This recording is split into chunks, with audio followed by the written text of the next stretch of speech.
ಇವತ್ತು S T ಮಹಿಳೆ ಗೆದ್ದಿರೋದೇ ನಮ್ಮ ರಾಜ್ಯದಲ್ಲಿ ಒಬ್ಬರೇ, ಅದು ಅನ್ನಪೂರ್ಣಮ್ಮ ಅವರು.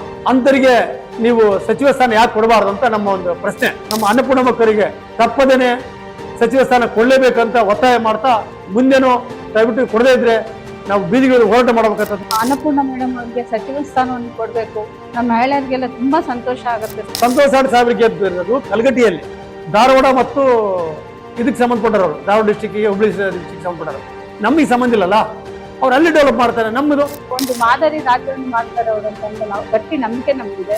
ನಮಸ್ಕಾರ, ನನ್ನ ಹೆಸರು ಏಕಾಂಬರಪ್ಪ ಅಂತೇಳಿ, ಬ್ಲಾಕ್ ಕಾಂಗ್ರೆಸ್ ಅಧ್ಯಕ್ಷರು, ತೋಣಗಲ್ಲು, ಸಂಡೂರು ಕ್ಷೇತ್ರ, ಬಳ್ಳಾರಿ ಜಿಲ್ಲೆ. ಈಗ ನಮ್ಮ ಮುಂದೆ ಬರ್ತಾ ಇರೋದು ಉದ್ದೇಶ ಏನಂದರೆ, ಇವತ್ತಿನ ರಾಜಕೀಯ ವಿದ್ಯಮಾನಗಳಲ್ಲಿ ಸಚಿವರ ಆಕಾಂಕ್ಷಿಗಳು ಇವತ್ತು ಭಾಳಷ್ಟಿದ್ದಾರೆ. ಅದರಲ್ಲಿ ನಮ್ಮದೊಂದು ಬೇಡಿಕೆ ಇದೆ. ಕಾಣಿಷ್ಟೇ ಇವತ್ತಿನವರೆಗೂ ನಮ್ಮ ಕ್ಷೇತ್ರದಲ್ಲಿ ಸ್ವತಂತ್ರ ಬಂದಾಗಿನಿಂದ ಇಷ್ಟುವರೆಗೂ ಕಾಂಗ್ರೆಸ್ ಗೆದ್ಕೊಂಡೇ ಬಂದಿದ್ವಿ. ಸಂಡೂರು ಅಂದರೆ ಕಾಂಗ್ರೆಸ್. ಯಾಕೆಂದರೆ ಹಿಂದೆ 2007-8ರಲ್ಲಿ BJP ಆಡಳಿತದಲ್ಲಿದ್ದಾಗ 9 ಕ್ಷೇತ್ರದಲ್ಲಿ 8 ಕ್ಷೇತ್ರಗಳನ್ನು ನಾವು ಇಲ್ಲಿ BJP ಗೆದ್ದಿದ್ರು ಅವರ ಆಡಳಿತದಲ್ಲಿ. ಅವತ್ತು ಕಾಂಗ್ರೆಸ್ ಗೆಲ್ಲಿದ್ದು ನಮ್ಮ ಕ್ಷೇತ್ರ ಮಾತ್ರ. ಯಾಕೆಂದರೆ ನಾವು ಸಂಡೂರು ತಾಲೂಕು ಜನ ಎಂದೂ ಕಾಂಗ್ರೆಸ್ ಬಿಟ್ಕೊಟ್ಟಿಲ್ಲ. ಗೋರ್ಪಡೆ ಕಾಲದಿಂದ ಇಲ್ಲಿವರೆಗೂ ಕಾಂಗ್ರೆಸ್ನಲ್ಲಿ ಗೆದ್ದು ಗೋರ್ಪಡೆಯೊಬ್ಬರು ಬಿಟ್ಟರೆ ಯಾರೂ ಸಚಿವರಾಗಿಲ್ಲ. ಯಾಕೆಂದರೆ ಗೋರ್ಪಡೆ ಗೆದ್ದ ಮೇಲೆ ಸಂತೋಷ್ ನಾಡವರು ಒಂದು ಸಲ ಜನತಾದಳದಲ್ಲಿ ನಿಂತು ಗೆದ್ದರು. ಅವರು ನಮ್ಮ ನಾಯಕರು ಗೆದ್ದು. ಇವತ್ತು ನಮ್ಗೆ ಖುಷಿ ಅನ್ನಿಸ್ತದೆ ಅವರು ನಮ್ಮ ಕಾಂಗ್ರೆಸ್ ಪಕ್ಷಕ್ಕೆ ಬಂದರು, ನಮಗೆ ಭಾರಿ ಖುಷಿ ಅನಿಸ್ತದೆ. ಅದಾದ ನಂತರ ST ಕ್ಷೇತ್ರವಾಗಿ ಇವತ್ತು ರಿಸರ್ವೇಷನ್ ಆಗಿ ನಮ್ಮ ತಾಲೂಕು ಬಂತು. ಅವರು ನಮ್ಮ ಸಂತೋಷ್ ನಾಡ್ ಸಾಹೇಬರು ಇವತ್ತೊಬ್ಬ ಒಳ್ಳೆ ವ್ಯಕ್ತಿನ, ವಿದ್ಯಾವಂತನ, ಬುದ್ಧಿವಂತನ ಇವತ್ತು ಕ್ಷೇತ್ರ ನಿಲ್ಲಿಸಿ ಕ್ಯಾಂಡಿಡೇಟ್ ಮಾಡಿದ್ರು. ಇವತ್ತು ಅವೆಲ್ಲ ಗೆಲ್ಲಿಸಿದ್ವಿ. ಇವತ್ತು ಅವರ ಗೌರವವನ್ನು ತುಕಾರಾಮ್ ಸರ್ ಅವರು ಇಲ್ಲಿವರೆಗೂ ಖುಷಿ ಬಂದಿದ್ದಾರೆ. ನಮಗೆ ಖುಷಿ ಅನಿಸ್ತದೆ. ಯಾಕಂದರೆ ನಮ್ಮ ತಾಲೂಕು ಅಂದರೆ ಭ್ರಷ್ಟಾಚಾರ ರಹಿತ ತಾಲೂಕು. ಇವತ್ತು ನಮ್ಮ ಸಂಡೂರು ಕ್ಷೇತ್ರದಲ್ಲಿ ಇರ್ತಕ್ಕಂಥ ಫ್ಯಾಕ್ಟ್ರಿಗಳಾಗ್ಬೋದು, ಗಣಿ ಇರ್ಬೋದು, ಮತ್ತೊಂದಿರ್ಬೋದು, ಇವತ್ತು ಯಾವುದೇ ಒಂದು ಕಪ್ಪು ಚಿಕ್ಕಿಲ್ದಂಗೆ ನಮ್ಮ ತುಕಾರಾಮ್ ಸರ್ ನಡ್ಕೊಂಡ್ಬಂದಿದ್ದಾರೆ, ಗೋರ್ಪಡೆ ನಡ್ಕೊಂಡ್ಬಂದಿದ್ದಾರೆ, ಸಂತೋಷ್ ನಡ್ಕೊಂಡ್ಬಂದಿದ್ದಾರೆ. ಈಗ ಅನ್ನಪೂರ್ಣಮ್ಮ ಕಾನೂನು ಅದೇ ರೀತಿ ನಡ್ಕೊಂಡು ಹೋಗ್ತಿದ್ದಾರೆ.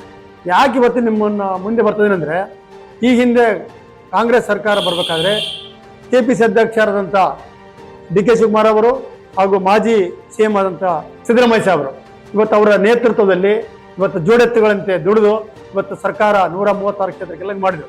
ಅದರಲ್ಲಿ ನಮ್ಮದೊಂದು ಕ್ಷೇತ್ರ. ಇವತ್ತು ನಾವು ಗೆದ್ದಾಗ ಅವತ್ತೇ ತುಕಾರಾಮ್ ಸರ್ ಅವರು ಸಚಿವರಿಗೆ ಫೈಟ್ ಮಾಡಿದರು. ಆದರೆ ಇಲ್ಲೇ ಪಕ್ಕದ ಬಳ್ಳಾರಿ ರೂಲಿಗೆ ನಾಗೇಂದ್ರ ಸಾರ್ಗೆ ಬಂತು ಸಚಿವ ಸ್ಥಾನ. ಆದರೂ ನಾವು ಯಾವುದೇ ಬೇಜಾರದಂಗೆ ಯಾರಾದರೂ ನಮ್ಮ ಪಕ್ಷದಿಂದಾಗಿರೋ, ನಮ್ಮ ಜಿಲ್ಲೆ ಆಗಿರೋದು ನಮ್ಗೆ ಖುಷಿ ಆಯಿತು.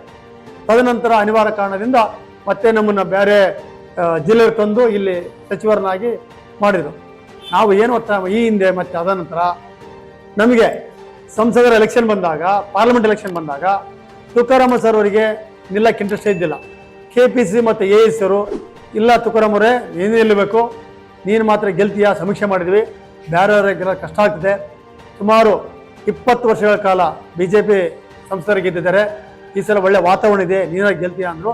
ಅವ್ರು ಇಷ್ಟೆಲ್ಲದೇ ಇದ್ರೂ ಅವ್ರು ಒತ್ತಾಯ ಮಾಡಲಿಸಿದ್ರು. ಅವರ ಪಕ್ಷಕ್ಕೆ ಮತ್ತು ಸಿದ್ದರಾಮಯ್ಯ ಸಾಹೇಬರಿಗೆ, DK ಶಿವಕುಮಾರಿಗೆ ಗೌರವ ಕೊಟ್ಟು ಸಂಸದಕ್ಕೆ ನಿಂತ್ಕೊಂಡ್ರು, ಗೆದ್ದರು. ನಮಗೆ ಖುಷಿ ಆಯಿತು. ಆ ನಂತರ ಬೈ ಎಲೆಕ್ಷನ್ ಬಂತು. ಹಾಗೆ ಅವರು ಒಂದು ಮಾತು ಹೇಳಿದರು, ಪಕ್ಷ ಏನು ಹೇಳಿತ್ತಂದರೆ, ನೀವು ನಿಲ್ಲರಿ, ಸಂಸದರಾಗಿ ಗೆಲ್ಲರಿ, ನಿಮ್ಮ ಮನೆಯವರಿಗೆ ಟಿಕೆಟ್ ಕೊಡ್ತೀವಿ, ನೀವು ಹೇಳಿದ್ರೆ ಟಿಕೆಟ್ ಕೊಡ್ತೀವಿ, ಸಚಿವರನ್ನಾಗಿ ಮಾಡ್ಕೊಂತ ಒಂದು ಮಾತಾಗಿತ್ತು. ಅದೇ ರೀತಿ ಅವರು ಸಂಸದರಾದರು, ಬೈ ಎಲೆಕ್ಷನಲ್ಲಿ ಗೆದ್ದರು. ಇವತ್ತು ಅನ್ನಪೂರ್ಣಮ್ಮ ಅವರ ಜೊತೆಗೆ ಇವತ್ತು ML ಆಗಿ ಶಾಸಕರಾಗಿ ಗೆದ್ದಿದ್ದಾರೆ. ಅವರು ಒಳ್ಳೆ ಡಿಗ್ರಿ ಹೋಲ್ಡರ್ ಇದ್ದಾರೆ, ಬುದ್ಧಿವಂತರಿದ್ದಾರೆ, ಒಳ್ಳೆ ಭಾಷಣ, ಇವತ್ತು ಯಾವುದೋ ಒಂದು ಸಬ್ಜೆಕ್ಟ್ ಚೆನ್ನಾಗಿ ಮಾತಾಡ್ತಾರೆ. ಒಂದು ತುಕಾರಾಮ್ ಸರ್ ಇವತ್ತು ಸುಮಾರು 20 ವರ್ಷಗಳಿಂದ IM ಗೆಲ್ಲಬೇಕಾದ್ರೆ, ಶಾಸಕ ಆಗಬೇಕಾದ್ರೆ 20 ವರ್ಷಗಳ ಒಂದು ಅವರ ಸೇವೆ, ಜನರ ಸೇವೆ, ತಾಲೂಕು ಡೆವಲಪ್ಮೆಂಟ್, ಒಂದು ರೋಡ್ ಇರ್ಬೋದು, ಒಂದು ಸ್ಕೂಲ್ ಇರ್ಬೋದು, ಒಂದು ಪ್ರತಿಯೊಂದು ಏನೋ ತಗೊಳ್ರಿ ಇವತ್ತು ಸಖತ್ ಡೆವಲಪ್ ಮಾಡಿದ್ದಾರೆ. ಇವತ್ತು ಯಾವ ಹಳ್ಳಿಗಳಿಗೆ ರೋಡ್ ಇಲ್ಲ ಅನ್ನಂಗಿಲ್ಲ, ಕುಡಿಯೋ ನೀರಾಗಿಲ್ಲ. ಸುಮಾರು TBD ಮಿನಿಂದ 100 ಕೋಟಿಗಳು ತಂದು ಇವತ್ತು ಕುಡಿಯೋ ನೀರು ಮಾಡಿದ್ದಾರೆ. ಇಂಥ ಪರಿಸ್ಥಿತಿ ಇರುವಾಗ ಇವತ್ತು ST ಮಹಿಳೆ ಗೆದ್ದಿರೋದೇ ನಮ್ಮ ರಾಜ್ಯದಲ್ಲಿ ಒಬ್ಬರೇ, ಅದು ಅನ್ನಪೂರ್ಣಮ್ಮ ಅವರು. ಅಂತರಿಗೆ ನೀವು ಸಚಿವ ಸ್ಥಾನ ಯಾಕೆ ಕೊಡಬಾರ್ದು ಅಂತ ನಮ್ಮ ಒಂದು ಪ್ರಶ್ನೆ. ಯಾಕಂದ್ರೆ ST ಕ್ಷೇತ್ರದಲ್ಲಿ ಬಹಳಷ್ಟು ಜನ ST ಸಚಿವರಾಗಿದ್ದಾರೆ. ಮಹಿಳೆಯರಿಗೆ ನೀವು ಯಾಕೆ ಕೊಡಬಾರ್ದು? ಎಲ್ಲ ಸಮಾಜದಲ್ಲೂ ಮಹಿಳೆಯರಾಗ್ತಾರೆ. ಇವತ್ತು ST ಸಮಾಜದಲ್ಲಿ ಯಾಕೆ ಮಹಿಳೆಯರು ಮಿನಿಸ್ಟರ್ ಆಗಬಾರ್ದು? ಅವ್ರು ಒಳ್ಳೆ ಬುದ್ಧಿವಂತರಿದ್ದಾರೆ, ಒಳ್ಳೆ ಭಾಷಿಕಾರಿದ್ದಾರೆ, ಡೆವಲಪ್ಮೆಂಟ್ ಬಂದಿದೆ, ಎಜುಕೇಷನ್ ಬಗ್ಗೆ ಇದೆ, ಅಂತಾರೆ ಮಾಡಲೇಬೇಕು ನೀವು. ಮಾಡದೇ ಇದ್ರೆ ನಾವು ಮುಂದೆ ಹೋರಾಟ ಮಾಡುತ್ತೇವೆ ಅಂತೇಳಿ ತಮ್ಮಲ್ಲಿ ತಿಳಿಸ್ತಾ ಇದ್ದೀವಿ. ಈಗ ಯಾಕಂದ್ರೆ ಇವತ್ತು ಅವರು ಗೆದ್ದಾಗಿನಿಂದ ಒಳ್ಳೆ ವಾತಾವರಣ ಸೃಷ್ಟಿಯಾಗಿದೆ ತಾಲೂಕಿನಲ್ಲಿ. ತಮ್ಮಲ್ಲಿ ವಿನಂತಿ ಮಾಡಿಕೊಡ್ತಾ ಇದ್ದೀವಿ. ಯಾಕಂದ್ರೆ ಗೋರ್ಪಡೆಯವರು ರಿಜಿಸ್ಟರ್ ಆದಲ್ಲಿ ಇವತ್ತು ಯಾರೂ ಆಗಿಲ್ಲ. ಇವತ್ತು ಸಂತೋಷ್ ಸಾಂಡರಾಗಿರೇ ಇವತ್ತು ನಮಗೆ ಟ್ಯಾಲಿ ಮಾಡ್ತಾರೆ. ಸಂತೋಷ್ ಸಾಹೇಬ್ರಿಗೆ ಗೆದ್ದು ಇರೋದು ಕಲಗಟ್ಟಿಯಲ್ಲಿ, ಧಾರವಾಡ ಮತ್ತು ಇದಕ್ಕೆ ಸಂಬಂಧಪಟ್ಟವರು, ಧಾರವಾಡ ಡಿಸ್ಟಿಕ್ಗೆ, ಹುಬ್ಬಳ್ಳಿ ಡಿಸ್ಟಿಕ್ ಸಂಬಂಧಪಟ್ಟವರು. ನಮಗೆ ಸಂಬಂಧ ಇಲ್ಲಲ್ಲ, ಅವ್ರು ಅಲ್ಲಿ ಡೆವಲಪ್ ಮಾಡ್ತಾರೆ. ನಮ್ಮದು ಇವತ್ತು ನಮ್ಮ ಕ್ಷೇತ್ರ ಡೆವಲಪ್ ಆಗ್ಬೇಕಲ್ಲ. ಇವತ್ತು ಎಲ್ಲ ತಲ್ಲಿ ಒಂದ್ಸಲ ಬಿಜೆಪಿ ಸೇರಿ, ಒಂದ್ಸಲ ದಳ ಬಂದಿದೆ, ಒಂದ್ಸಲ ಕಾಂಗ್ರೆಸ್ ಬಂದಿದೆ. ನಮ್ಮ ಕ್ಷೇತ್ರ ಯಾವಾಗಲೂ ಕಾಂಗ್ರೆಸ್ಗೆ ಎತ್ಕೊಂಡ್ಬಂದಿವಿ. ಮತ್ತು ನಮಗೆ ಕೊಡದೆ ನೀವು ಯಾರಿಗೆ ಕೊಡ್ತೀರಿ? ನಮ್ಗೆ ಯಾಕೆ ಕೊಡಬಾರ್ದು ನೀವು? ಇವತ್ತು ACA ಮತ್ತು KPCಗೆ ಮತ್ತು CM ಅವರಿಗೆ ಮತ್ತು ಮಾಜಿ CM ಸಿದ್ದರಾಮಯ್ಯವರಿಗೆ ಒತ್ತಿ ಹೇಳ್ತಾ ಇದೀವಿ, ಒತ್ತಿ ರಿಕ್ವೆಸ್ಟ್ ಮಾಡ್ತಾ ಇದೀವಿ. ದಯವಿಟ್ಟು ತಾವುಗಳು ನಮ್ಮ ಅನ್ನಪೂರ್ಣ ಮಕ್ಕಳಿಗೆ ತಪ್ಪದೇನೆ ಸಚಿವ ಸ್ಥಾನ ಕೊಡಲೇಬೇಕಂತ ಒತ್ತಾಯ ಮಾಡ್ತಾ, ಮುಂದೇನೋ ದಯವಿಟ್ಟು ಕೊಡದೇ ಇದ್ರೆ ನಾವು ಬೀದಿಗೆ ಹೋರಾಟ ಮಾಡಬೇಕಂತ ಅಲ್ಲಿ ಕೇಳ್ಕೊತಾ ಒಂದೆರಡು ಮಾತನ್ನು ಮುಗಿಸ್ತೀನಿ. ಜೈ ಹಿಂದ್, ಜೈ ಕರ್ನಾಟಕ, ಜೈ ಕಾಂಗ್ರೆಸ್. ಎಲ್ಲರಿಗೂ ನಮಸ್ಕಾರ. ನನ್ನ ಹೆಸರು ಪದ್ಮಾ ಯಲ್ಲಪ್ಪ ಅಂತ. ನಾನು ಮಹಿಳಾ ಬ್ಲಾಕ್ ಕಾಂಗ್ರೆಸ್ ಅಧ್ಯಕ್ಷೆ ತೋರಂಗಲ್ ವಿಭಾಗದಿಂದ.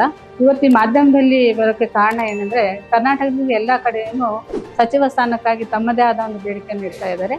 ಅದೇ ಪ್ರಕಾರ ನಾವು ಸಂಡೂರು ವಿಭಾಗಕ್ಕೆ ನಾವು ಬಂದಾಗ, ಬಳ್ಳಾರಿ ಜಿಲ್ಲೆಯಲ್ಲಿ ಇವತ್ತು MP ತುಕಾರಾಮ್ ಅವರು ಆಗಿದ್ದಾರೆ. ಹಾಗೆ ನೋಡಿದಾಗ ಅವರೇ ಮನೆಯಲ್ಲಿರುವಂತಹ ಅನ್ನಪೂರ್ಣಮ್ಮನವರಿಗೆ ನಾವು MLA ಆಗಿ ಗೆದ್ದಿದ್ದಾರೆ. ಹಾಗಾಗಿ ಇದೊಂದು ನೋಡಿದಾಗ ನಮ್ಗೆ ಏನ್ ಅನ್ಸುತ್ತೆ, ಸಚಿವ ಸ್ಥಾನವನ್ನ ನಮ್ಗೆ ಯಾಕೆ ಮಹಿಳೆ ಆದಂತ ನಮ್ಮ ಅನ್ನಪೂರ್ಣಮ್ಮವ್ರಿಗೆ ಯಾಕೆ ಕೊಡಬಾರ್ದು ಅಂತ ನಮ್ದೊಂದು ಪ್ರಶ್ನೆ ನಿಮ್ಮಲ್ಲಿ. ಯಾಕಂದ್ರೆ ನೀವು ಹೇಳ್ತೀರಾ, ಕಾಂಗ್ರೆಸ್ನಲ್ಲಿ ಯಾವಾಗ್ಲೂ ಮಹಿಳೆಯರಿಗೆ ಹೆಚ್ಚಿನ ಆದ್ಯತೆ ಕೊಟ್ಟಿದ್ದೀರಾ, ಒಳ್ಳೆ ಗೌರವ ಕೊಟ್ಟಿದ್ದೀರಾ. ಬಟ್ ನಮ್ಗೆ ಬೈ ಎಲೆಕ್ಷನ್ ಆಗುವಾಗ ತಾವೇ ಒಂದು ಮಾತು ಕೊಟ್ಟಿದ್ರಿ. MP ಅವ್ರಿಗೆ ಎಲೆಕ್ಷನ್ ನಿಲ್ಲಕ್ಕೆ ಇಷ್ಟ ಆಗದಿದ್ರು ಕೂಡ ನೀವು MLA ಸ್ಥಾನ ಕೊಟ್ಟು ಮತ್ತು ಸಚಿವ ಸ್ಥಾನ ಕೊಡ್ತೀವಿ ಅಂತ ಅವತ್ತು ನಮಗೆ ಮಾತು ಕೊಟ್ಟಿದ್ರಿ. ಅದೇ ಪ್ರಕಾರ ಇವತ್ತು ಅವರು ಒಳ್ಳೆಯ ಒಂದು MLA ಆಗಿದ್ದಾರೆ. ಅಭಿವೃದ್ಧಿ ಕೆಲಸಗಳೆಲ್ಲ ಮಾಡ್ತಾ ಇದ್ದಾರೆ. ರಾಜಕೀಯದಲ್ಲಿ ತುಂಬಾ ಹುಮ್ಮಸ್ಸಿಂದ ಕೆಲಸ ಮಾಡ್ತಾ ಇದ್ದಾರೆ. ನಾವು ಅನ್ಕೊಂಡಿದ್ದಿಲ್ಲ ಇಷ್ಟು ಬೇಗ ಮೇಡಮ್ ಅವರು ಇಷ್ಟು ಚೆನ್ನಾಗಿ ಕೆಲಸಗಳೆಲ್ಲ ಮಾಡ್ತಾರೆ ಅಂತ. ಬಟ್ ಅವ್ರ ಕೆಲಸಗಳನ್ನ ನಾವು ನೋಡ್ತಾ ಇದ್ದಾಗ ನಮ್ಗೆಲ್ಲ ತುಂಬಾ ಉತ್ಸಾಹ ಆಗುತ್ತೆ. ನಾವೆಲ್ಲ ಒಂದು ಒಳ್ಳೆ ಕ್ಯಾಂಡಿಡೇಟ್ ಅನ್ನ ಗೆಲ್ಸಿದೀವಿ. ಅವ್ರು ನಮ್ಗಾಗಿ ಇಷ್ಟೊಂದು ಶ್ರಮ ಪಡ್ತಾ ಇದ್ದಾರೆ, ಅಷ್ಟು ಚೆನ್ನಾಗಿ ಕೆಲಸ ಮಾಡ್ತಾ ಇದ್ದಾರೆ. ಆ ಹೊತ್ತಿನಲ್ಲಿ ಅವ್ರಿಗೆ ಇನ್ನೂ ಸ್ವಲ್ಪ ಸಚಿವ ಸ್ಥಾನವನ್ನು ಕೊಟ್ಟರೆ ಇನ್ನೂ ಹೆಚ್ಚಿನ ಕೆಲಸವನ್ನು ಅವ್ರು ಮಾಡ್ತಾರೆ. ಎಲ್ಲ ಕಡೆಯನ್ನು ಅಭಿವೃದ್ಧಿ ಕೆಲಸಗಳು ಅವ್ರು ಮಾಡ್ತಾರೆ.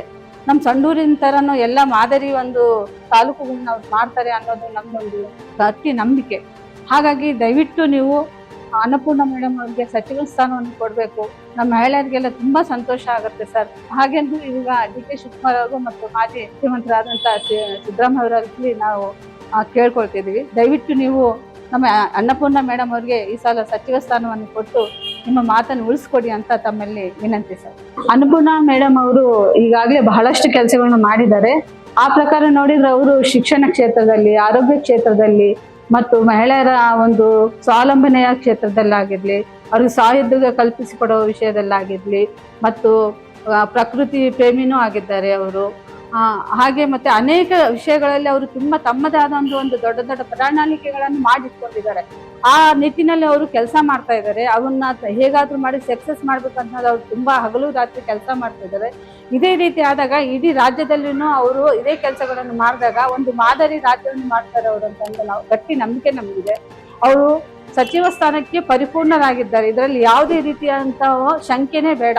ಹಾಗಾಗಿ ದಯವಿಟ್ಟು ನೀವು ಅನ್ನಪೂರ್ಣ ಮೇಡಮ್ ಅವನಿಗೆ ಸಚಿವ ಸ್ಥಾನವನ್ನು ಕೊಟ್ಟು ನಮ್ಮ ಎಲ್ಲ ಮಹಿಳೆಯರಿಗೆ ಗೌರವ ಕೊಟ್ಟಂಗಾಗತ್ತೆ. ದಯವಿಟ್ಟು ಈ ಕೆಲಸವನ್ನು ಮಾಡಿಕೊಡಿ ಅಂತ ನಾವು DK ಶಿವಕುಮಾರ್ ಅವ್ರ ಹತ್ರ ಮತ್ತೆ ಸಿದ್ದರಾಮಯ್ಯ ಅವ್ರ ಹತ್ರ ಕೇಳ್ಕೊಳ್ತೀವಿ.